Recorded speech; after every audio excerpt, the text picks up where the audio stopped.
everyone, and welcome to the Sporting Global podcast. And today we're here with Shiv. And Shiv, welcome to the podcast. It's a pleasure having you here. Thank you very much. It's my pleasure to be here with you. Absolutely. And I mean, like, for those of you that are tuning in, we're going to talk a little bit about Shiv's background, of course, like what he's done in the industry so far, a little bit about the Federation of the Gay Games, like what is happening in Hong Kong already next year. I mean, like, a lot of interesting things coming up, of course. And for those of you that are listening to this, if you want to hear tips, advice from people that is, like Shiv every week, for people that are in the industry, make sure to subscribe to the channel. You'll get insights once a week, from people and leaders like Shiv in the industry. So make sure to do that. And Shiv, like, I'm kind of like just curious right away to sort of like jump into like how your journey in the sport industry began. Like take us a little bit back, like how it all started and where things are at now. Yeah. Let's do it. So, my corporate career actually has been in management consulting. So for the past 20 years, that's really what I've been doing. Yeah. And I started with McKinsey in London in 2000, and I moved to New York with them in 2005. Right. And when I moved to New York, I had sort of, tennis has always been my main sport. That's always the sport that I love the most. Nice. But when I moved to New York, I started to get back into sport in a big way. And I suddenly found that the sporting landscape had changed. Right. And, I'm part of the LGBTQ community. I'm a gay man. And I realized then that there were a really large amount of gay sports leagues that were in New York. So I joined tennis and rugby and volleyball and all of these different kinds of sporting clubs. Yeah. And I've always been interested in diversity and inclusion work. I've always done that in some capacity. Right. But I think this whole new world that I had been opened up to, and that included the gay games, right, which we'll talk about in a little while. It just really, really fascinated me. So obviously you've been like sort of like in the corporate world and going into the sport worlds, and you saw like some changes there. I guess, like, what were some of the things that you saw and sort of like where that kind of like led you now, like to where you are in the sport industry? So you mean changes that I've seen that led me to where I am now, or how did I get started? Right. Yeah, correct. Like kind of like how you get started. Yeah. Yeah, so I mean, the short answer to that is I'd moved to New York in 2005 with my consulting job. Right. And I started to get re-engaged in sport. So, I'd left sport alone for a while, but, I've always loved tennis, and I joined a tennis group, and I joined a rugby club and a volleyball club and all this kind of thing. And I found that at the age of, I was 35 or something then, really the sporting landscape and what was on offer and what was on offer to different communities had really changed. Like, it had really sort of exploded. Right. And that basically led me to make a short documentary film about amateur LGBTQ tennis players who were part of a very large tennis tour. They were competing in games and things like that. And I found that really fascinating. Yeah. And that in turn led me to apply to the United States Tennis Association to be on one of their national committees as a volunteer. And I joined the Diversity and Inclusion National Committee for the USTA. Right. And that was really the kind of sort of formal starting point of my work in the industry. So I served on that committee for several terms with the USTA. The last term I was the vice chair of the DMI committee. So I was very lucky to work with some really, really great people there. Yeah. And one thing led to another. So from the USTA, I then joined the board of the Federation of the Gay Games. Right. And through that, I found that, a lot of avenues sort of started to really pop up about how I could actually provide some expertise to different sporting organizations. But it was sort of, I was taking my corporate experience in digital transformation and change management and coupling that with D&I and sort of connecting all of those things together. Yeah. So that was really the starting point. It was joining one organization and then several boards after that. And then, I think once you've joined one, Yeah. it's easier to kind of springboard and sort of connect to others and join to others and things like that. That's awesome. And I guess like in a sense that's sort of like the beauty of the sport industry too. Like sort of like once you get your foot in the door, it sort of like opens up this world of opportunities.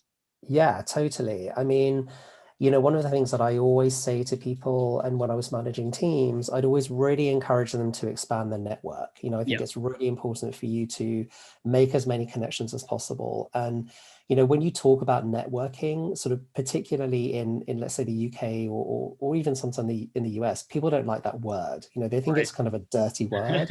Yeah. Um, but really, and I'm not suggesting that you use networking in the way that you sort of directly go and ask somebody for a job off the bat. Right. But really all networking is making connections. Yeah. And the more connections you make, the more relationships you build, that is how you actually find out what an organization's needs truly are. Right. And through that, you can then sort of decide, okay, do I have the right skills or strengths or values to align with this organization? And I Right. think that coupled with your passion really allows you to find an avenue or an outlet where you can be of value. Yeah, I mean, like 100%. And as you sort of like touch upon in the early too, is like, okay, you started with tennis because that's something like that you're passionate about, and from that point, sort of like that involved you, with the gay games, with other initiatives as well, and it sort of like has like that trickle effect. But at the end of the day, it's like you putting yourself out there and taking that initiative and say, okay, what can I do to provide value, wherever I am. 100%, 100%. So, I relocated from New York back to the UK last year. Right. And as a result of now living back in the UK, I can't serve on a USTA committee anymore because obviously you have Yep. to be a resident in the Sure. country to do that. Yeah. But of course, the first thing I thought of was how can I do the same thing in the UK? Yeah. And let me start with tennis because I love tennis. Right. So, but that was all through sort of networks and connections with my mentors as well. So I Right. reached out to Katrina, who was the president of the USGA when I was on those committees, when I Yep. was on that committee. And I asked her for some advice. And I was like, how can I get involved with the Lawn Tennis Association in the UK, doing the same thing that I was doing in the US under you Yeah. here?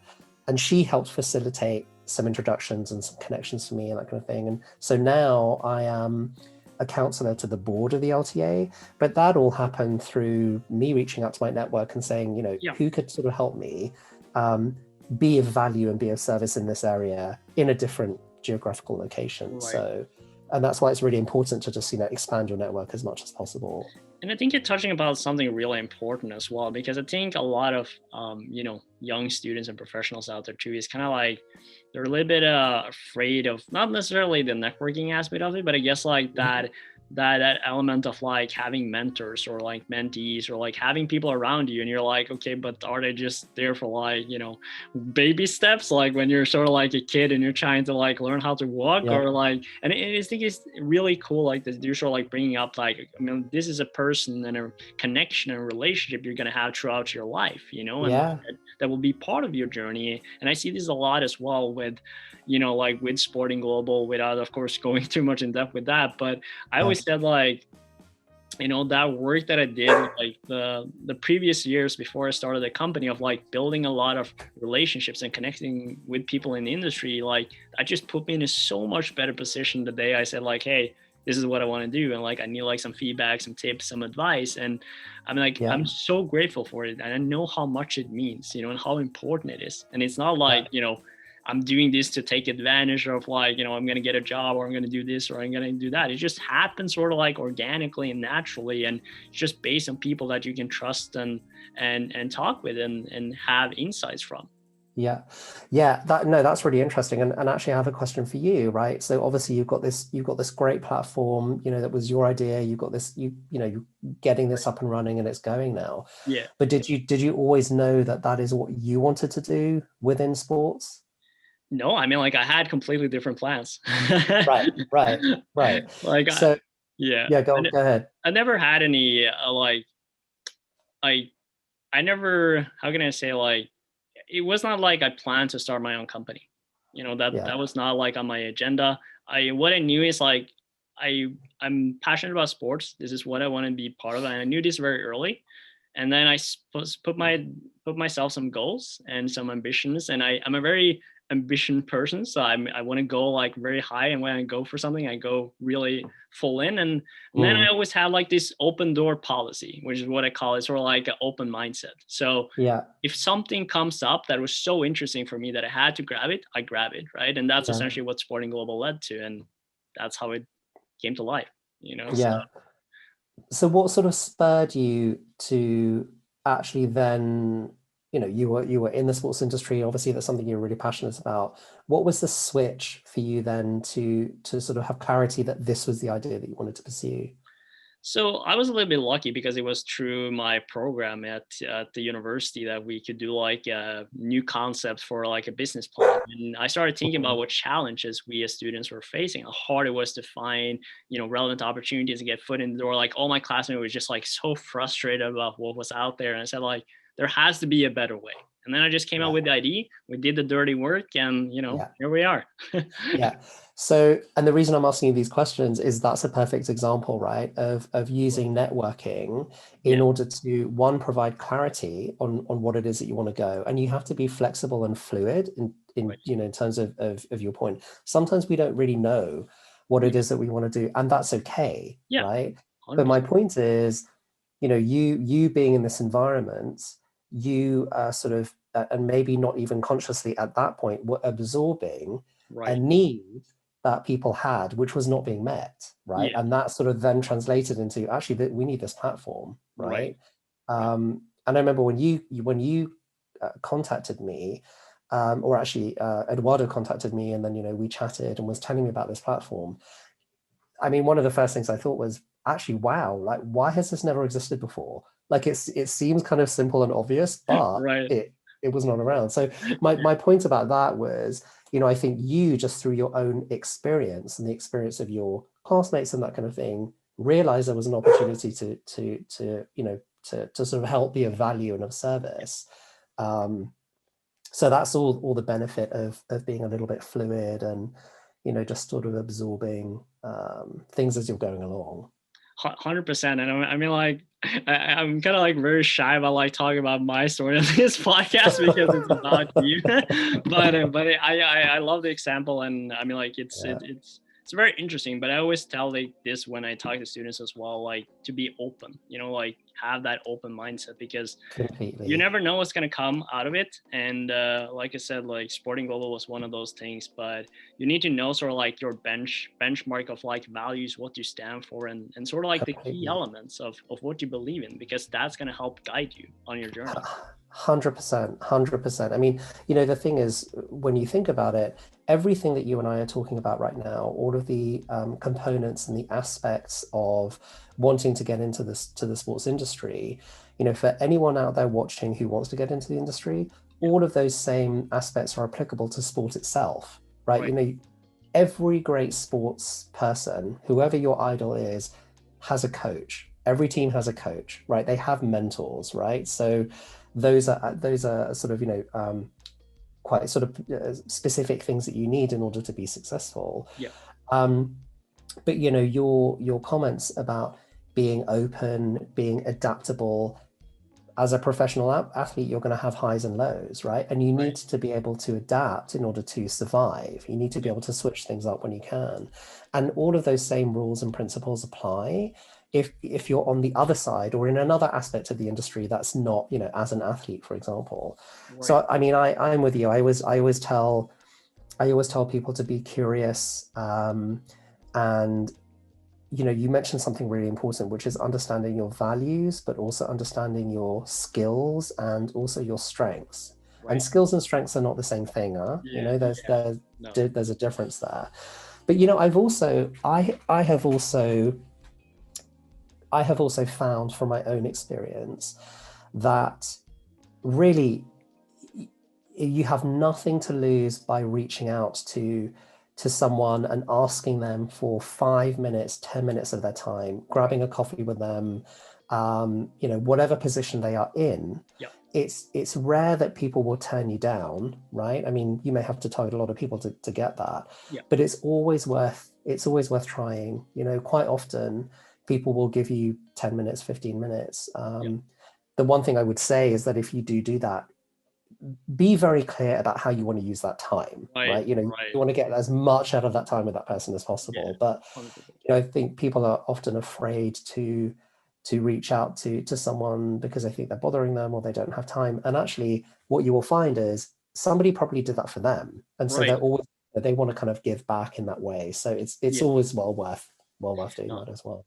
100% vouching for this, and I know like how important, like I said, it was for my journey, and like it still is an incredible part of what I do, and it never stops, like to get to know new people, like building those Yeah, relationships. Like I mean, like I'm just thinking, like it's not too long ago we just got connected, and yeah, like look at how like where we are now, right? So yeah. it's just about grabbing the opportunity. But let's dive a little bit into sort of Mm, like your sort of like role at the Federation of Gay Games, because I think it's mm. sort of like important to sort of like talk a little bit about like what the gay games are all about in general as well for people to understand, but also like what are some of your key responsibilities as the VP of External Relations?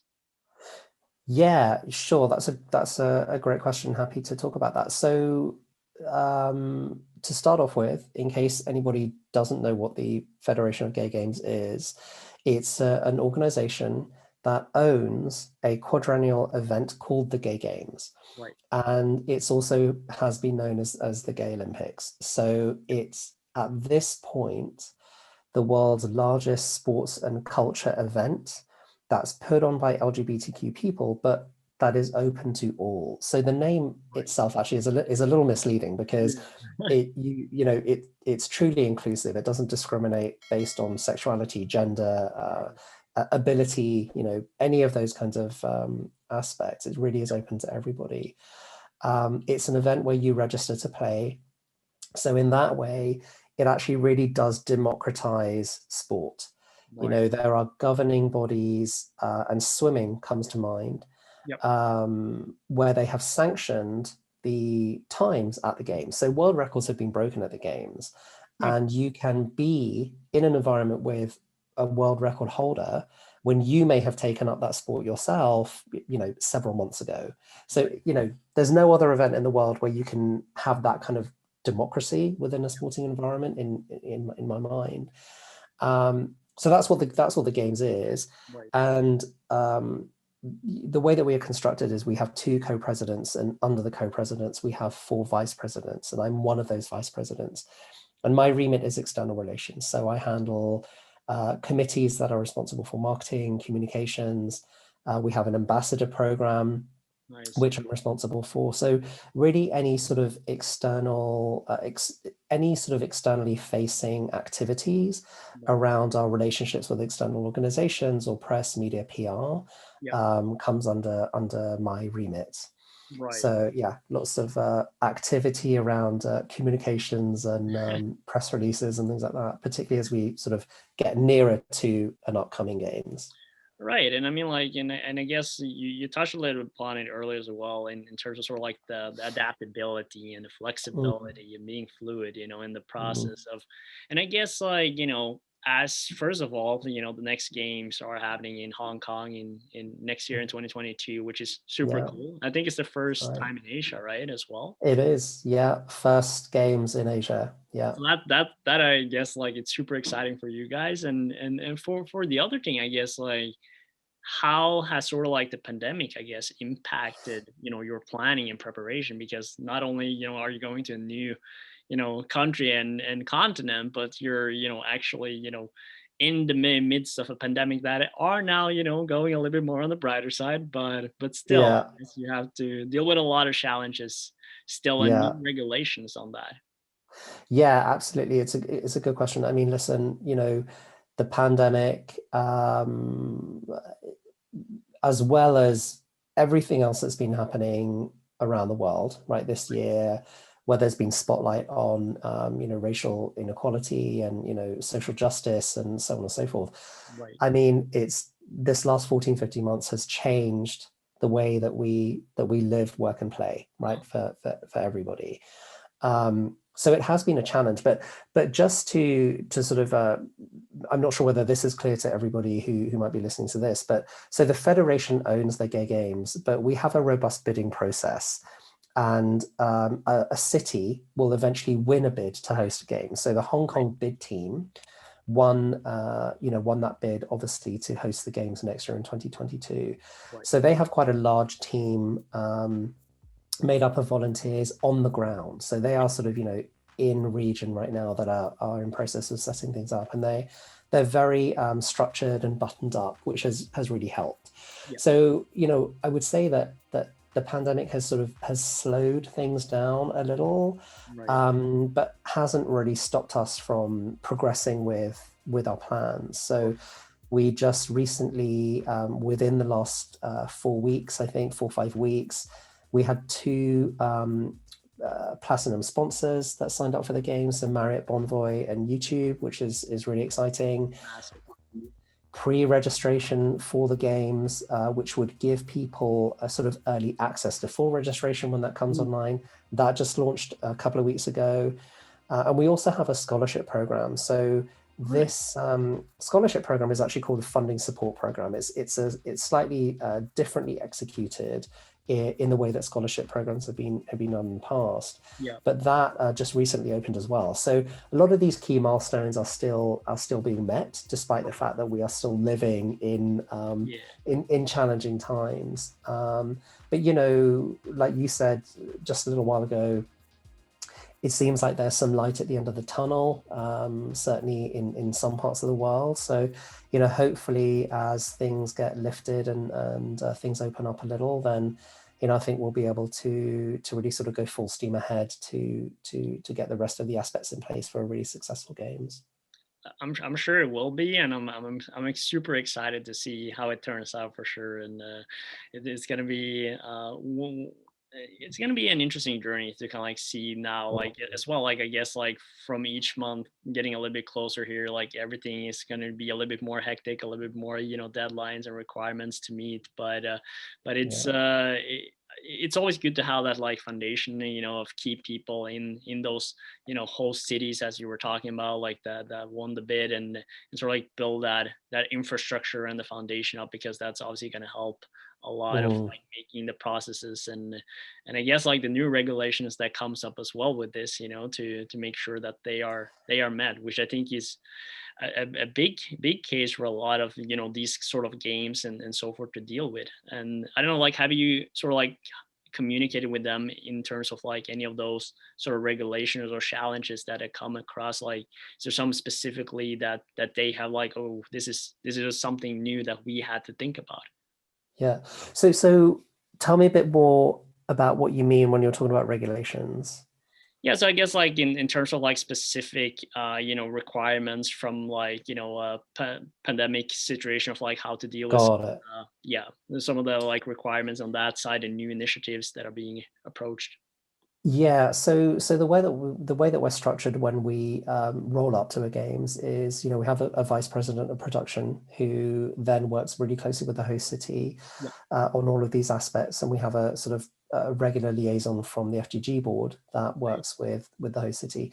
And so there's a steering committee which sort of handles all aspects of security and all of these kinds of measures. So there's a lot of risk assessment Yeah. that's going on, probably more so now, right, than might happen Right. in other times. Yeah. But that does cover different scenarios around, what will it mean to travel? When will there's obviously a lot within the sort of the current time, but within probably the next sort of 10 months or so that we can't really control, we can't really Right. foresee. We don't know whether COVID is fully going to go away or whether things will return completely to normal. We have to sort of expect that that won't be the case. So we the Gay Games Hong Kong team, they've got a lot of really talented people who are focused on what that kind of risk assessment looks like. What does different contingency planning mean, or coming into the country for different kinds of restrictions or challenges that might face travelers coming in. Listing out all of those different kinds of scenarios and things like that, so we can be best prepared Yeah. to kind of also talk to our members, because we're a member organization, And anyone else who is thinking of registering and coming along, what should they prepare for, what should they expect, and so on and so forth. Yeah, no, I mean, like, I guess as well, like, through, the year and a half we have had of the the pandemic already, you sort of like have learned a lot already from, Yeah, cancellations of events and yeah, how some of these processes and risk assessment has been, conducted, and utilizing that as a way of, okay, what are some of the things that we need to keep in mind? What are the things we can do differently, or like how is the things changing, moving yeah. forward? Yeah, completely. And, I mean, between now and next November, when the games is on, there are obviously quite a lot of large scale global sporting events that are going to take place, which we can learn from. I mean, the biggest being obviously the Olympics that's going to happen this year. Exactly. Rugby sevens will happen in Hong Kong later in the year. So, Yeah. there are quite a lot of events where I think well, which we are closely observing, Right. and which we can sort of take, okay, what are guidelines and best practices Yeah. and so on and so forth. So we can use those for our own efforts. Well, it's gonna be super exciting to see, and I mean, like, it's always good when you're following something and you can just like learn from their mistakes and learn from the situations coming up, because I Yeah, think once sort of like the major live events now are going live and per yeah, se, like, there will be mistakes happening, and that's totally fine, but it's yeah, also like then of like, okay, why did this happen, right? Like, how can yeah. we avoid those same mistakes, because Absolutely. Yeah. it And will. I think, I think for participants and consumers and spectators, exactly the same thing, right? Yep. They're also wondering, well, what is my experience going to be like in this Right. new world that we're living in? And so I think this also gives them an opportunity to understand that a bit better too, right? 100%.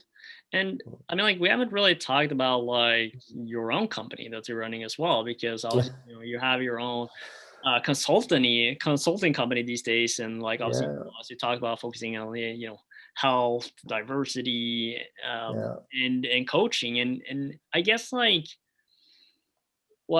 going back a little bit from like your both corporate and I guess like board journey in sports, like what are some of the things that you sort of like taken with you and learned that you're now sort of like utilizing for your consulting company, and I guess like the role you have with the gay games?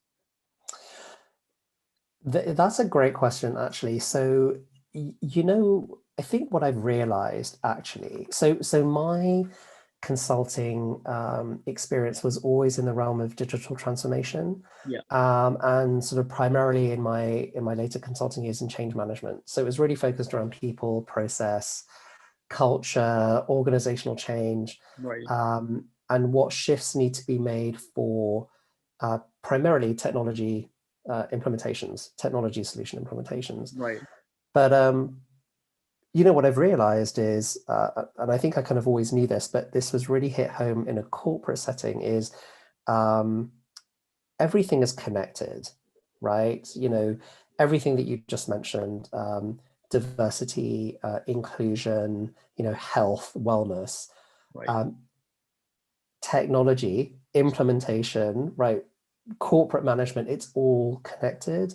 Right. So the biggest area where clients tend to really fall down is by trying to implement a new process or change a behavior or implement a new technology, for example, Mm. um, under the reasoning of wanting to increase their revenue, Right. but not really understanding what the impact is going to be on the workforce, right? And so if you're not taking care of the health and wellness of your workforce or understanding what they need to be successful, those are the people who are really utilizing that technology to drive your revenue. Right. Right. Then it's very difficult to survive. That's the quickest way that technologies die a sort of slow death in Yeah. in client environments. So I think what I've really learned is that there are a lot of dots to be connected between sort of, let's say, diversity and inclusion and change management, for example. You can't have a strategy. First of all, you can't have a strategy without a vision. And you mentioned that before, right? What's your vision? What are your goals? Yeah. Um, but your strategy has to have actually a change management component. And all the change management component means is how are you going to handle the implementation of whatever it is that you want to do around the other aspects of your life. So, even on an individual basis, right, you might have a vision, you've got a strategy to get there, but you have to do a risk assessment. You have to understand, okay, well, how is this going to impact all of the other areas of my life if this is where I want to go? Right. And it's the same for organizations, right? Yeah. So I think that's the sort of biggest thing. And that's what I talk to a lot of my clients about now, even in an advisory capacity, is making sure that they're really connecting the dots between, or making sure that everything within one strategy is included, so they can ensure not just adoption of something that they're implementing, but then they've got a good retention model, right? How do you sustain that momentum? How do you sustain that? And also, how do you then allow yourself to adapt to change more quickly than you otherwise would be able to if you didn't have those foundational pieces in place? Does that make sense? Yeah, no, it makes total sense. And I think like, especially, looking at it a little bit from like there's obviously two lenses here too in one sense. One is obviously, the young companies, right, that maybe don't know where these sort of, you know, pillars or milestones or like what those things looks like yet, because they just have an idea, right? And then you're just gonna make that work. And then you have like, the corporate that are like, okay, how do we insert innovation and these sort of like extra factors to like, look at the big picture. But I think you really touch upon like the key element of like, how all the dots are connecting. And we always say that like with, we were very clear from this in the beginning, from our perspective as well, is that every initiative, everything that we do has to fit our pillars and what we stand up.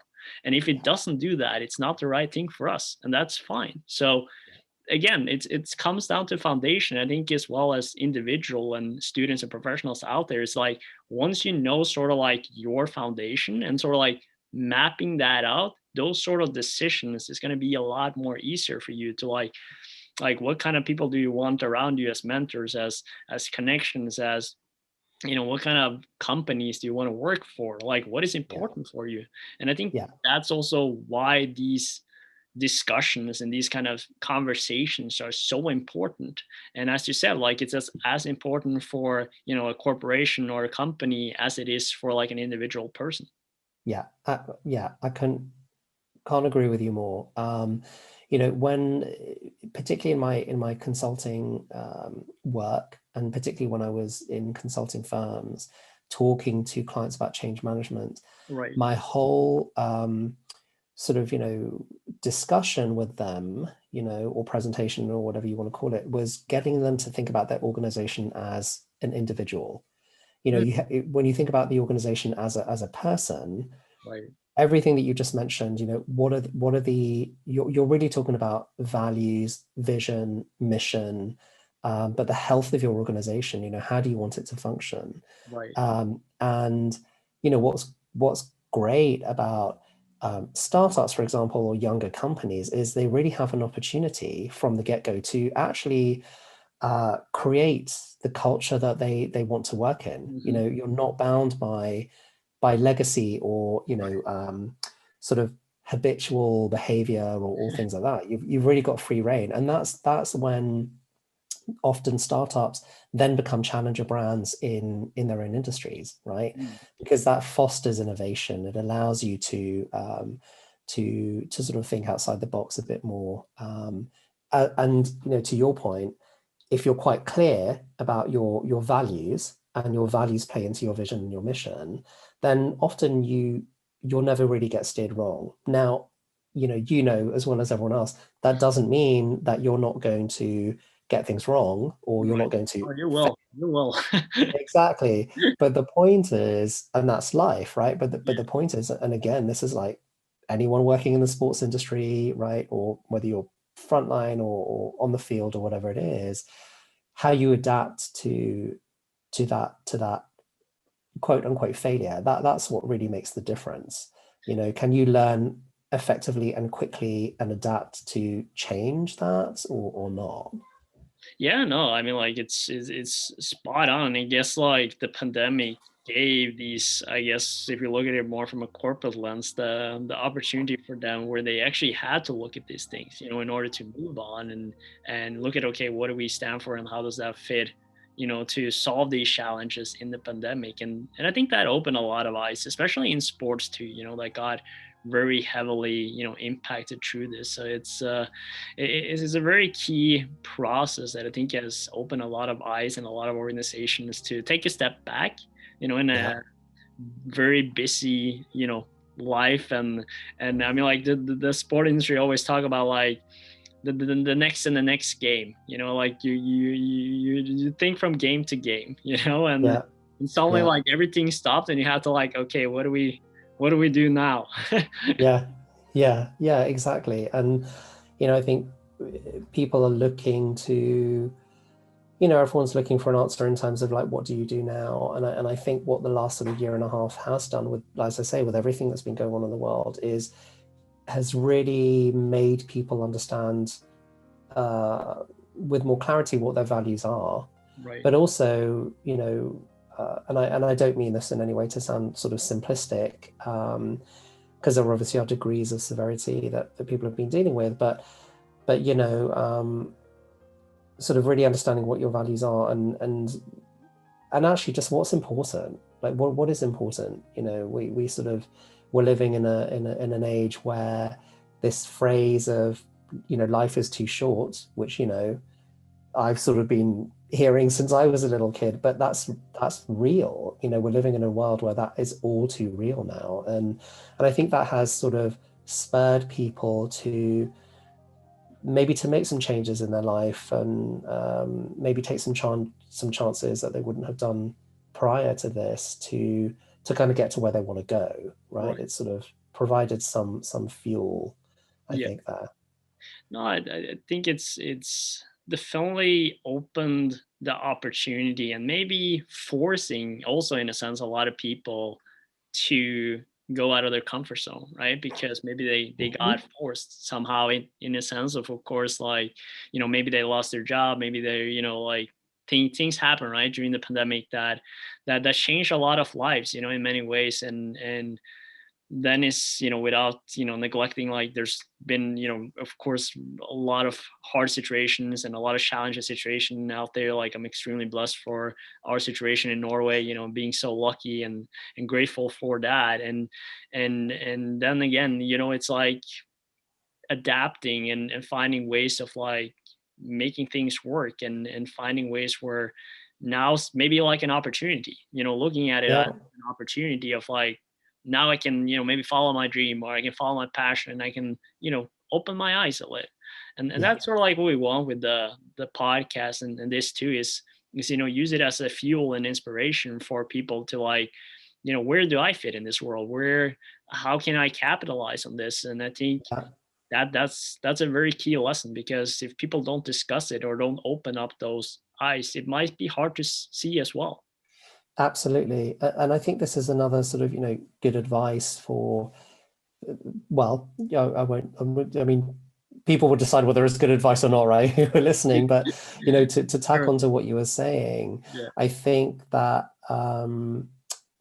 where we are sort of living in this current time where, um, you are more challenged. We just are more challenged. Everybody is, and to varying degrees. Um, but I think, like I say, I think that hopefully has encouraged people to maybe just sort of take some more chances, or try some different things that they maybe wouldn't have done before.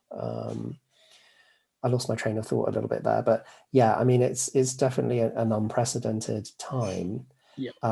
But I think there is the other side of darkness is light, right? And I think there are opportunities, that can be found even in some of the most challenging times.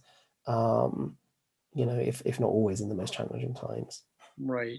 Yeah, it's kind of like creates that atmosphere. And I guess like, I don't want to be like, very typical and say like, one door closes, another one open, but it's kind of Yeah, true too, but at the I mean, same time, like if you don't actually, open that door or take some initiative to get that door open, then it starts with yeah. you, and I guess like sort of like to wrap it up here as well. And because obviously, Shiv, you've been, essentially around the globe, like in a diverse group of roles, and I'm kind of like thinking, you've been of course inside and outside of sports, more Mm, recently now within sports as well. And if you could sort of like give like if we sort of like wrap all of this podcast, I guess, into like a final tip or a few final tips on for these students, that are maybe like in this situation now, like maybe don't mm. know exactly where they want to go and feel a little bit lost because of the pandemic, and they sort of like want to get their foot in the door and maybe follow their passion. Like what sort of like tips do you want to like give them? Yeah. So a few things I would say. Um, and we've mentioned some of these already, but one is I would say be curious, just be curious and expand your network. Try to make your network as diverse as possible. Understanding different perspectives, having different experiences is only going to allow you to approach situations from many different perspectives. And if you can do that, then that's quite unique. Um, Again, don't be afraid to expand your network. Reach out to people, look for coaches, look for mentors. Don't be afraid to ask somebody if you can, grab a coffee with them on Zoom for 10 minutes or something. A lot of people might say no, but some people will say yes. And if you get that yes, then be very clear about how you want to get the most value out of that time. Yeah. Um, One thing I would say, which we touched on quite a bit, is, try to clarify or try to articulate your vision, right? And visions can change, and that's okay. But Right. start somewhere with what you're passionate about. Think about how you can translate that into a mission statement or some actionable goals. Mm. And that will then help you look for some opportunities. If you want to get some experience in the sports world, for example, there are hundreds of sports organizations out there that need help. Now, they may not all pay you, but that's also okay. Yeah. See if you can get kind of like a formalized internship, or also understanding your strengths and your skills, and being able to sort of explain that to different organizations. That I can guarantee you they're always looking for people to help in some way, shape, or form. Yeah. So that's a good way to just sort of get some experience. And as I say, if you couple that with expanding your network, one opportunity will lead to another, and another. And then, the last thing I would say, and this sort of ties back to what we were saying about living in this very unprecedented time. Mm. I think the last 18 months have this has always been true, but I think the last 18 months have very explicitly showed us that there are so many things that we think we can control, or that we are taught to believe that we should be able to control, which we just can't, Right. right? Right. That you just can't. So identify what it is that you can control, which generally always comes down to That's huge. yourself, and just start from there. And I think if you can get those sorts of components in place, then you're very, very ready. You're very, very ready go wrong. I mean, like, I think it's just a perfect way to wrap this up, Shiv. I mean, like, I don't have anything to add to that, because I think it's just a final great piece of several advice on like how you can capitalize on the situation, utilizing it and understanding yourself in the process. Because by doing so, you will will be a lot easier for you to also find those organizations that you are looking for, and that you're like, okay, this is someone that I want to help, regardless if that's paid or not. Like, this is an organization that you can stand by, vouch for, and take some effort for. So I think that's going to be really key. The sport industry looks bright as never before. I mean, like, Yeah. it's been a challenge, but we're always going to come us Yeah. through it. And I think, to be fair, the sport industry has like this, and it might just be because of all the athletes and all like that mentality, right? That we just have to find a way to make things work. Yeah, you got to find a way, right? I can attest to this with tennis, but it's the same for probably every single sport out there. Right. You're not always going to feel really amazing or really in the mood, and you're not always going to have the perfect environment to perform to your optimal level. Yeah. But you've got to find a way through it, right? That's what life is. So, you know, the quicker you can learn how to do that, then, as I say, you know, the happier you'll be. But you'll very rarely go wrong, I think. Absolutely. Well, Shiv, I would like to thank you so much for taking the time and for a very fruitful conversation. And if you like the video, the ones that were listening out there, you know, make sure to like the video, subscribe to the channel, and you'll get tips every week. So that's always helpful. You know, I mean, like, we're sort of like giving you, you know, maybe not like specifically mentors, but it's a way to sort of like start a journey and expand your mind from different kind of people all over the world. So make sure to do that and capitalize on the opportunity. And of course, it's free, so why not? Free is always good. Yeah, thank you so much once again. And I gotta learn you some Norwegian though when we wrap up, because we always finish up with some Norwegian, and that is vi snakkes, which means see you later in Norwegian. I love it. Okay, how do you say those? Vi snakkes. Vi snakkes. There you go. Perfect. All right. Thank you so much. Thank you so much.